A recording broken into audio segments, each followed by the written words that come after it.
the facts. Thank you for this opportunity. Jai Hind.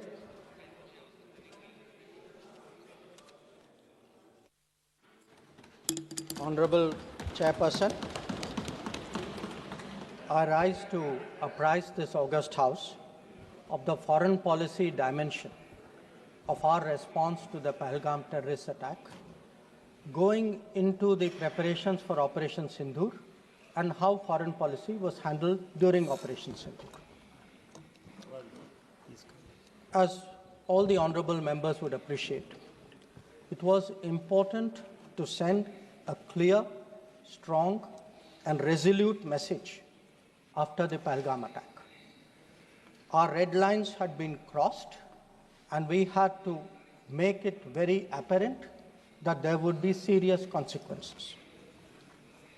As a result, the first step which was taken was that a meeting of the Cabinet Committee of Security took place on the 23rd of April, and that meeting decided that one, the Indus Waters Treaty of 1960 will be held in abeyance with immediate effect until Pakistan credibly and irrevocably abjures its support for cross-border terrorism.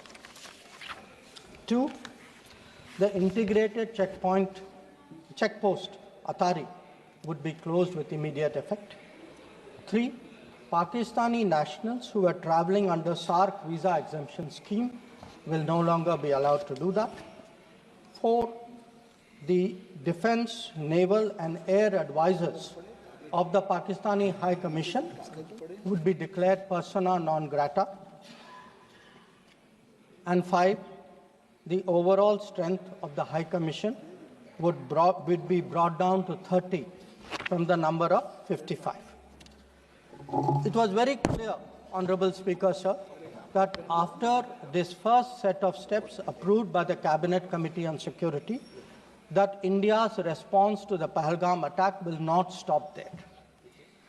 Our task, from a diplomatic perspective, from a foreign policy approach, was to shape the global understanding of the Pahalgam attack.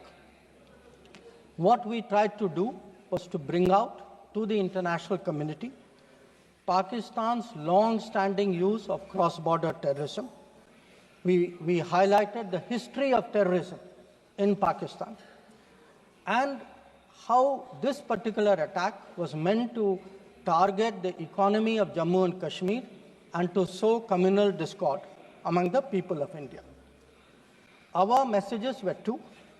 One, zero tolerance of terrorism, and two, the right to defend our people against terrorism. So all the interactions we did, the diplomatic briefings, we called all the embassies for briefings. We interacted with the media.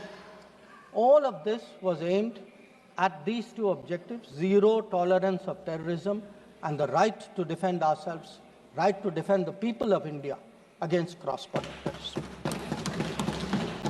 Now, the focus for our diplomacy was understandably the UN Security Council. And Honorable Speaker, sir, the challenge for us was that at this particular point, Pakistan is a member of the Security Council. We are not. So we had to achieve our objectives in a Security Council where Pakistan is a member. Now, our goals in the Security Council were two. One, to get an endorsement from the Security Council of the need for accountability, and two, to bring to justice those who perpetrated this attack. And I am glad to say, Speaker, sir, and I hope that this is appreciated and recognized by the House. If you look at the Security Council statement of 25 April, the members of the Security Council condemned in the strongest terms the terrorist attack. They affirmed terrorism in all its forms and manifestations constitute one of the most serious threats to international peace and security. And most important, the Council underlined the need to hold the perpetrators, organizers, financiers, and sponsors of this reprehensible act of terrorism accountable and bring them to justice. I highlight this, Speaker, sir, because this statement of the UN Security Council resonated throughout the international community. So when many honorable members asked today, where was the world on Pahalgam? I think the answer is there. The answer is there in a Security Council statement which says hold them accountable, bring them to justice, and that is exactly what we did through Operation Sindoor. Now, I also want, Honorable Speaker, sir, through you, to bring to the attention of the House a very interesting development pertaining to the TRF, the Resistance Front. When the Security Council was debating this on the 25th of April, and TRF had twice claimed responsibility for the Pahalgam attack, Pakistan defended the TRF. Pakistan tried to get any mention of TRF excluded, and in fact, the Pakistani foreign minister told his parliament that this is a great diplomatic achievement. Now, I mention it because today, again, thanks to our diplomacy, the TRF has been designated as a global terrorist organization by the US government, and the same Pakistani foreign minister who took so much pride saying, I defended the TRF, says, well, now if the US has done this, we accept it. So that is where the Security Council issue stood. If I could then, sir, move on to the diplomacy from 25th of April till the commencement of Operation Sindoor. During this period, there were obviously a number of phone calls, a number of conversations. At my level, there were 27 calls. At Prime Minister, I think almost 20 calls. About 35, 40 letters of support came in. And what we tried to do was to create a narrative, prepare the diplomacy for the launch of Operation Sindoor. And the result of that diplomacy, Honorable Speaker, sir, there are 193 nations of the members of the United Nations. 193. Only 3, apart from Pakistan, opposed Operation Sindoor. Only 3. If you look through this period, and I would be very happy to share with the House the exact positions of various governments, overwhelmingly, there was recognition that terrorism is unacceptable, that a country which has been attacked has a right to defend itself, and that India was doing exactly that. Now, when Operation Sindoor was launched, we spelled out our objectives. There was a statement, Honorable Raksha Mantri ji referred to it in his statement, where we put out for the benefit of our own people, for the international community, that Operation Sindoor was hitting the terrorist infrastructure in Pakistan and Pakistan-occupied Jammu and Kashmir, from where terrorist attacks had been planned and launched. We highlighted that 9 sites had been targeted, and we said that our actions are focused, measured, and non-escalatory in nature. And we were living up to the commitment that those responsible for this attack will be held accountable. This was the commitment which was endorsed by the UN Security Council, thanks to our diplomacy. It was a commitment made by the Prime Minister to the people of India that we would hit those symbols, those sites, those planning places. So today, when I hear many questions from across the aisle, I want to say, which one of you imagined that Bhavalpur and Muridke would be brought down the way it was? Which one of you thought? When did you even think of it during your tenure? Did it even cross your mind? In fact, on the contrary, you ruled it out after 26/11. So I think our objectives are very clear. We wanted to send a message to the terrorists. We wanted to send a message to Pakistan that do not continue this support for terrorism. And I think on the morning of 7th of May, that message went home loud and clear. Now, sir, during this period, there was when the operations were on, when the conflict, when the activities were on, operation is still continuing. A number of countries, number of their leaders, ministers, others called up. And they called up because people wanted to know what is happening. People wanted to know what is the thinking of India. People wanted to understand what we are doing.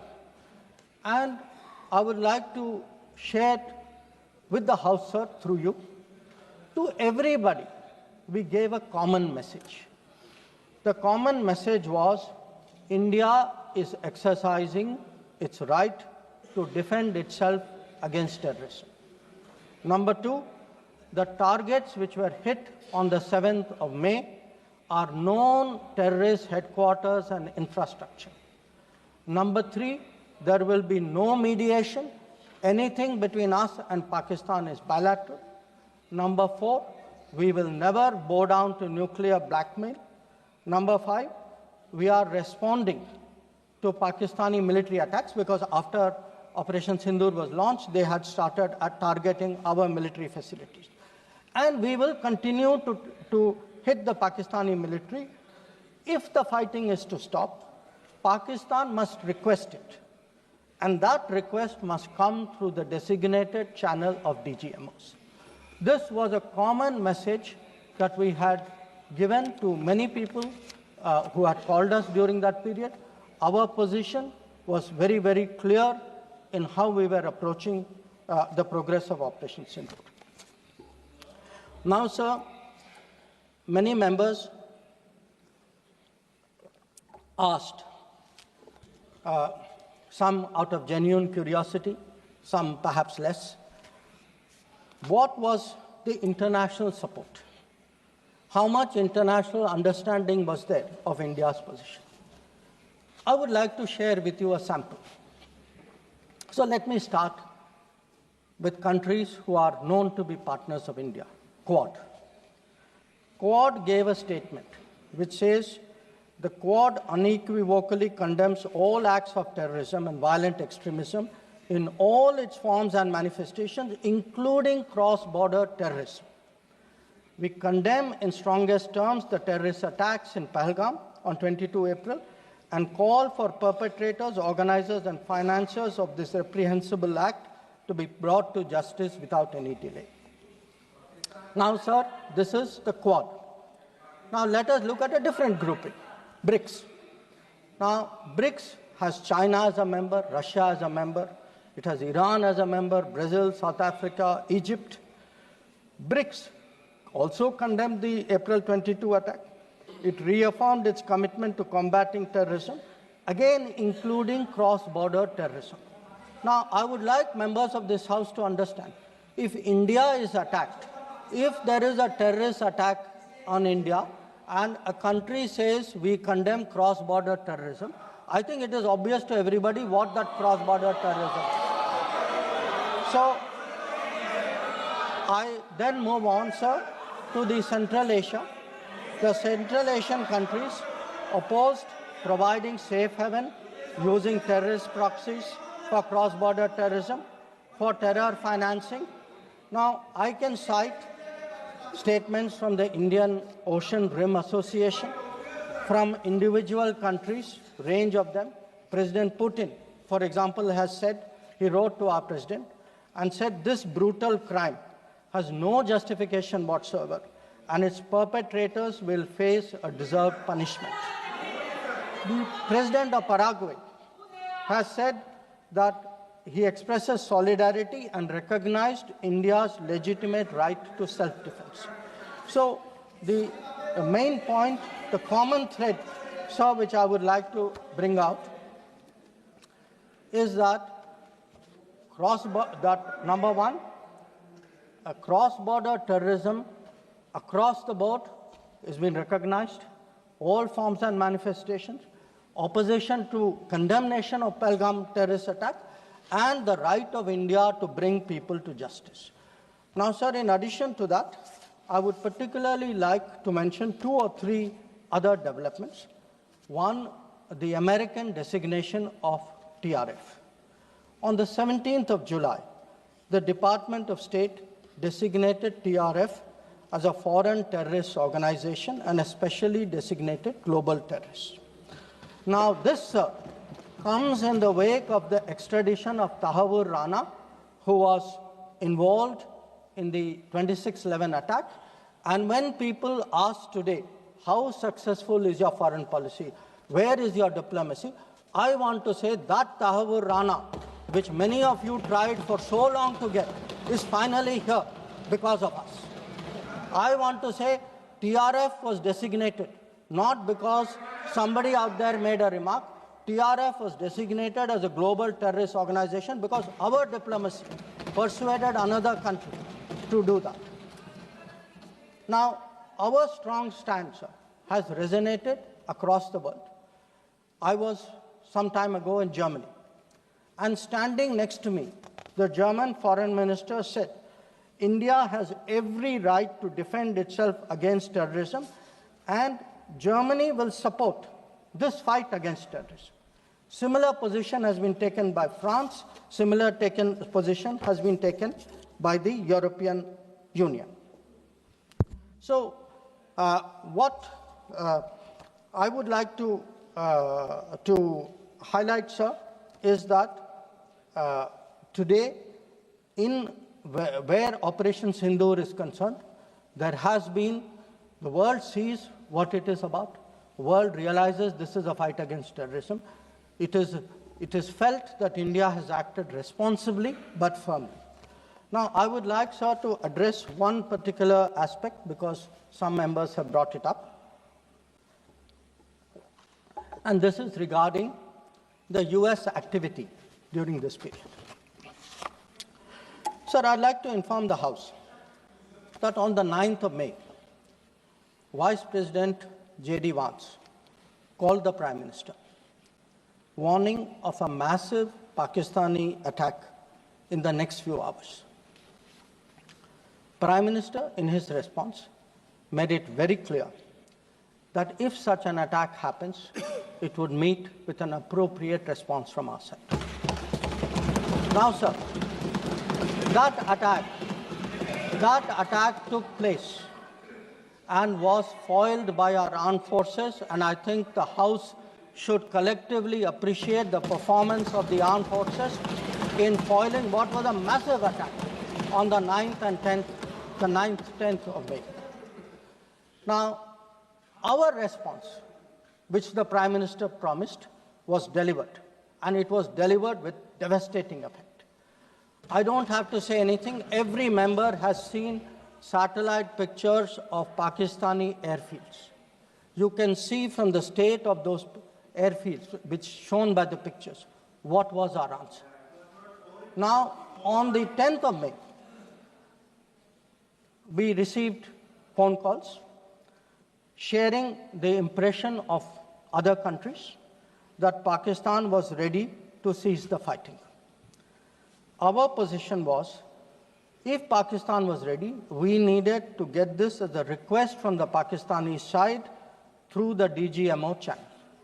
That is exactly how that request came. Now, I want to make two things very clear, sir. One, at no stage in any conversation with the United States was there any linkage with trade and what was going on. Secondly, there was, please listen.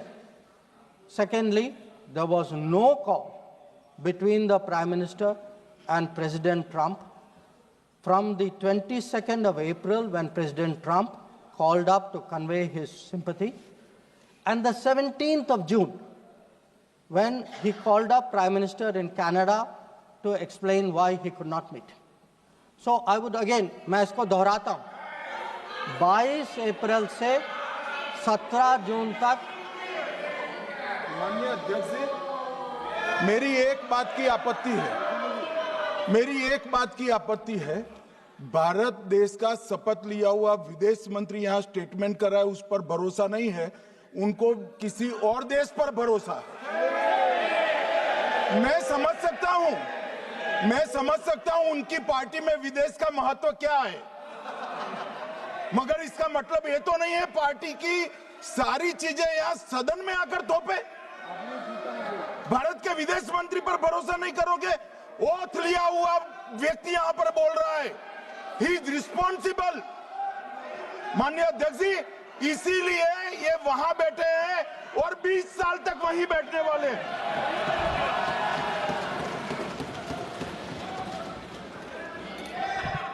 Honorable Speaker, sir, in the course of the debate today, some points were made by members of the opposition. I would like to respond to some of them. We were asked, why did you stop at this time? Why did you not go further? Please see who's asking this question. This question is being asked by people who, after 26/11, felt that the best action was inaction. Now, I would like, sir, to read out, because one member said, nowadays BJP members like reading from books. You get the truth in books. Sometimes you don't like what we read in books. So let me read out, sir, 2 excerpts from a book by the National Security Advisor of the UPA government. After 26/11, a chapter, this is a book called Choices. He says, on sober reflection and in hindsight, I now believe the decision not to retaliate militarily, but to concentrate on diplomatic, covert, and other means was the right one for that time and place. This is what he says. But did he even do that? Because 26/11 happened in November of 2008. What was the reaction? The reaction was Sharm el-Sheikh. Was that diplomatic? Was it covert? Was it military? Now, what did Sharm el-Sheikh do? In Sharm el-Sheikh, the then government and the Pakistani Prime Minister agreed terrorism is a main threat to both countries.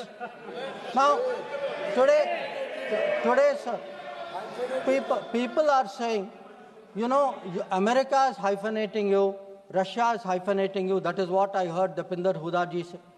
Hello, you are hyphenating yourself. I mean, you did not need a foreign country to say, please link India to Pakistan. Your own government was saying, India and terrorism is a main threat to both countries. And then they said, terrorism should not be linked to the composite dialogue. And worst of all, they accepted a reference to Baluchistan in that. Now, here is a country reeling after 26/11. And you are equating Baluchistan and 26/11, what happened in Mumbai, and you are saying that the perpetrator and the victim have both got a problem. And then now you are asking me, why didn't you go further? People who did nothing are asking a government which did so much, saying, why didn't you do more? Now, you might think, sir, that this is a one-off, but this is a habit, because this is the thinking in that part of the House. Some years ago, there was, if you remember, sir, the Mumbai train bombing. The Mumbai train bombing happened in July of 2006. In September of 2006, 3 months after the Mumbai train bombing, at Havana, the UPA government, with its Pakistani counterpart, condemns all acts of terrorism as though we are both again equal, and agrees that it's a scourge that we need to effectively deal with together. And then they directed again resumption of dialogue. So what I want to highlight is, for people who did nothing to have the temerity, the gumption today to ask a government which did so much, which brought down Bahawalpur and Muridke, to say, why didn't you do more? I think it's extraordinary. Now, sir, we also heard from one of the early speakers saying we are now facing a two-front, and that the leader of opposition has been warning us about two-front. Now, all I can say, sir, is the person who said it, and maybe the leader of opposition, must have missed their history lessons in school. I'll tell you why. Because I would like to walk you through the history of these two fronts. The two front started because of something called POK. POK was created in 1948-49 by the government of this country by not completing the job of what was to be done. Now, sir, the House should note these dates. The two fronts started 1963, when the Shaksgam Valley was ceded by Pakistan to China as a result of an agreement. Then in 1966, the Karakoram Highway was agreed upon, which took 20 years, was completed in 1986. Now, references were made to China-Pakistan military collaboration. So when did this collaboration start? I'll give you the year, 1966. In 1966, the first Chinese military supplies went to Pakistan. When did nuclear collaboration start? 1976. 1976, when Bhutto arranged for China-Pakistan to get together on this. And in 1980s, when Prime Minister Rajiv Gandhi was visiting China and Pakistan, that was when the nuclear collaboration was at its height. Now, let me go further. You will say, why are you talking history? So let me bring this further up. 2005, Pakistan-China Treaty of Friendship and Cooperation. 2006, Pakistan-China Free Trade Agreement. 2013, handing over of Gwadar to China, Gwadar port to China. May 2013, announcement of China-Pakistan Economic Corridor. So, sir, we are getting warnings about a US-China, Pakistan-China collaboration, when this collaboration has been going on for 60 years. Now, let me also address two other points. There was a reference made to IMF that, why did you not stop? Why did you not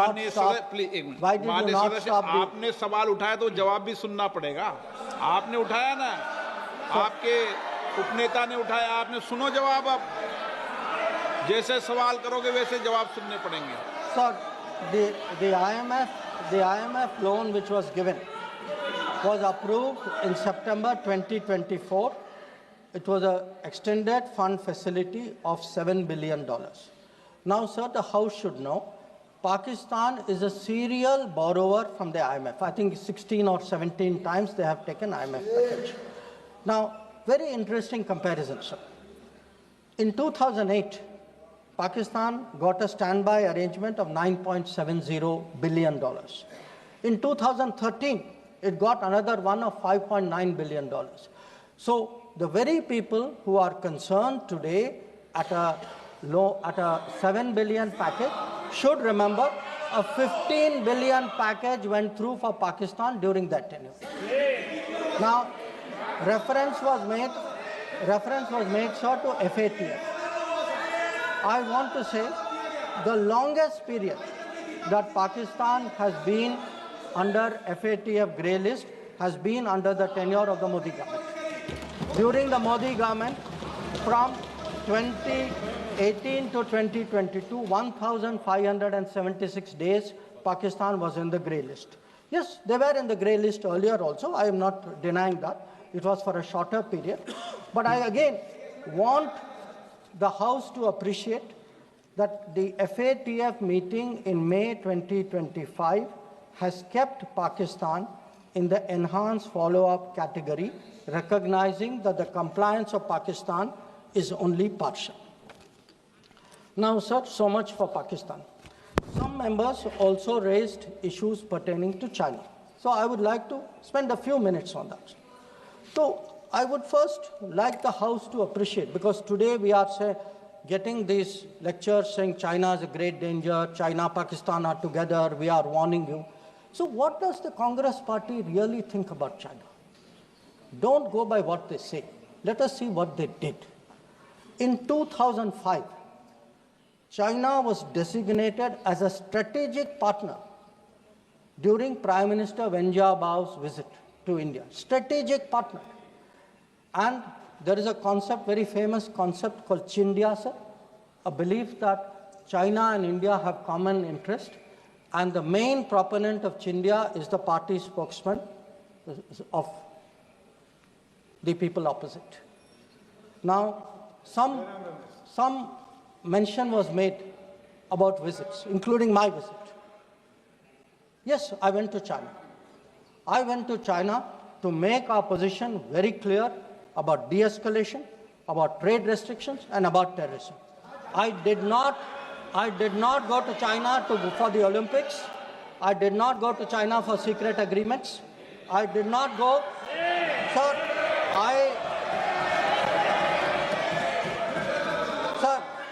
the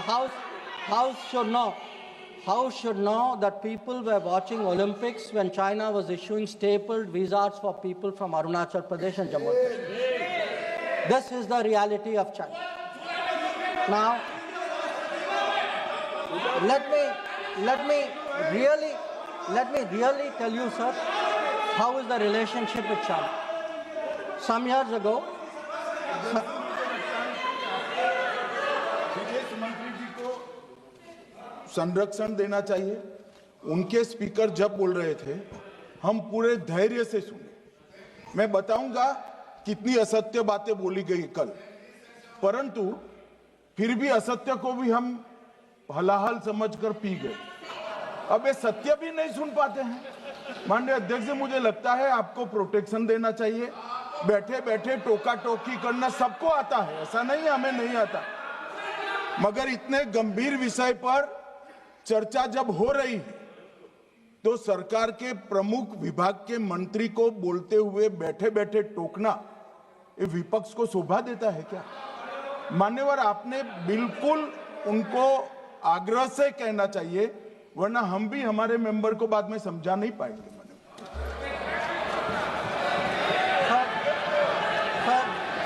We heard today a lot about what was supposed to be the thinking. बैठे आपको इजाजत नहीं, बैठिए। Sir, we heard about warnings about China, cautions about China. China is planning this, China is planning that. But sir, I want to remind this House, Doklam crisis was on. The leader of opposition decided to get a briefing from whom? Not from the government, not from the emir, from the Chinese ambassador. He took his briefing from the Chinese ambassador when our military was confronting the Chinese military in Doklam. So I want to say that I want to say, and this is the political thinking. Let me, sir, give you the economic thinking. In 2006, the UPA government. Please बैठे टिप्पणी मत कीजिए, आप बहुत कर रहे हो, नहीं, गलत है, बैठे टिप्पणी मत कीजिए। Sir, in 2006, because I want to illustrate my points with facts. I spoke about political facts, I spoke about border facts.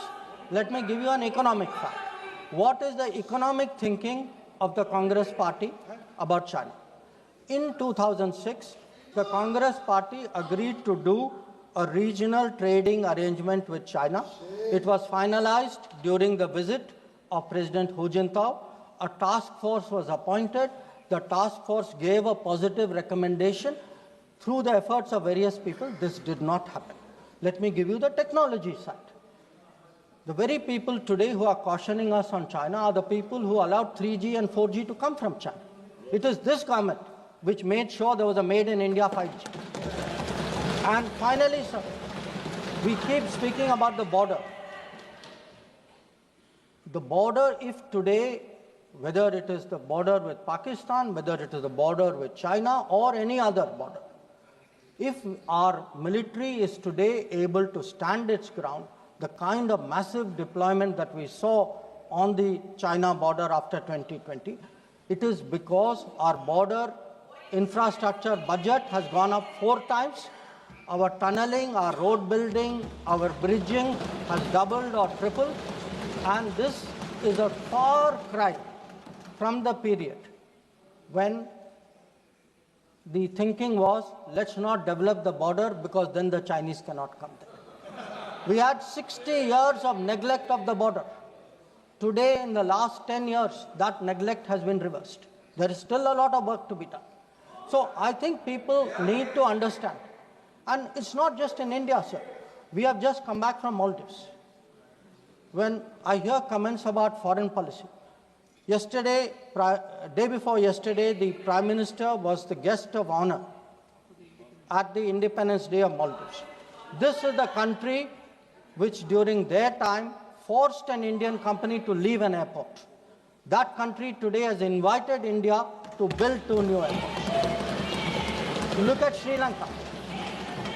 If the Hambantota port was built between 2005 and 2008, and at that time it was actually justified as saying that it has no impact on India's interest. So I want, sir, the House to appreciate that the people who are today claiming to be custodians of national security thinking, who say that they are giving warnings, let us look at the record, let us see what they did when they were in office. But now allow me to come back to Operation Sindoor. So I want, sir, to conclude by saying this. The challenge of cross-border terrorism continues, but Operation Sindoor marks a new phase. There is now a new normal. The new normal has 5 points. 1, terrorists will not be treated as proxies. 2, cross-border terrorism will get an appropriate response. 3, terror and talks are not possible together. There will only be talks on terror. 4, not yielding to nuclear blackmail. And finally, terror and good neighborliness cannot coexist. Blood and water cannot flow together. This is our position. So let me conclude, sir, by recognizing the role which this body and the upper house has played during this period in explaining our national position and our national interest on Operation Sindoor.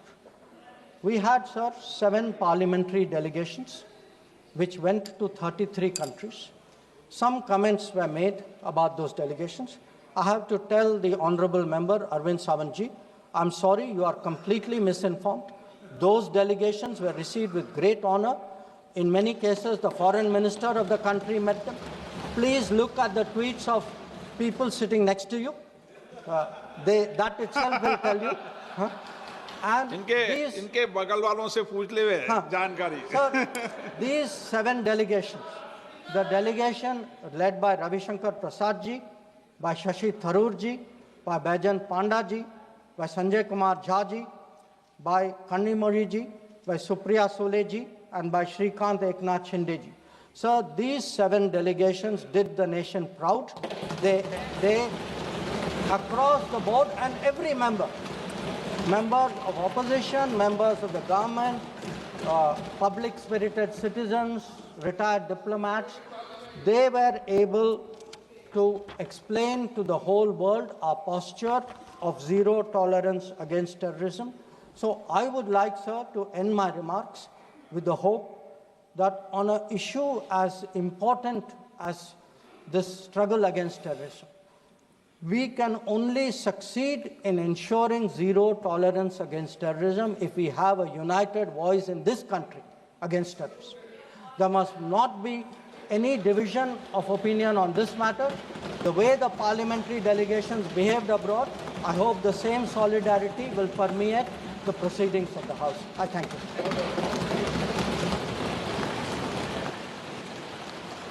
Shri Mia Altaf